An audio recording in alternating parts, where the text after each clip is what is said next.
For thousands of years we've looked for the divine in sacred texts like the Gita, the Tao Te Ching, the Bible, the Qur'an, the Upanishads, and others. But is the true word of the divine written in any book? Or could the real sacred text be something far greater? Something living, breathing, and eternal? Or what if the ultimate sacred text isn't a text at all? What if the most profound spiritual truth isn't bound by paper and ink? The New World spiritual vision teaches that the divine's true message is written not on paper, but on the soul of creation itself. Maybe the sacred isn't in ancient manuscripts at all, but in the living poetry of nature, in acts of compassion, in the silence of meditation, and in our connections. What if the stars themselves are the first scripture, written in light, telling the ancient story of creation? What if every leaf is a page, inscribed with the intricate code of life? A living verse in the book of nature. And what if the final, most personal sacred text is the human heart?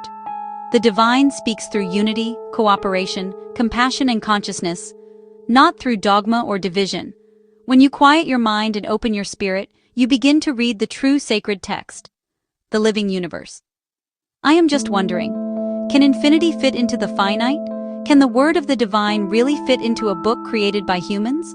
The doctrine that the divine has a sacred text manufactured by humans is not only deceitful and disrespectful, but it also diminishes and downgrades the majesty, omniscience, omnipotence, omnipresence, and grandeur of the divine. Thus, the question isn't whether the divine has a sacred text. It's whether we're ready to read the universe itself as a sacred message.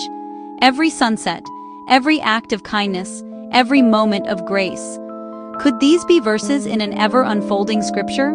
What if you are part of the divine text being written right now? No nation, culture, religion, or group of people on earth has the word of the divine. Instead, the word of the divine pervades the universe, and it is there for each of us to observe and interpret according to our understanding.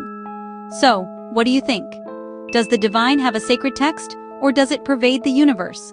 Share your thoughts in the comments, and don't forget to like, subscribe, and join the vision of a new world spiritual understanding.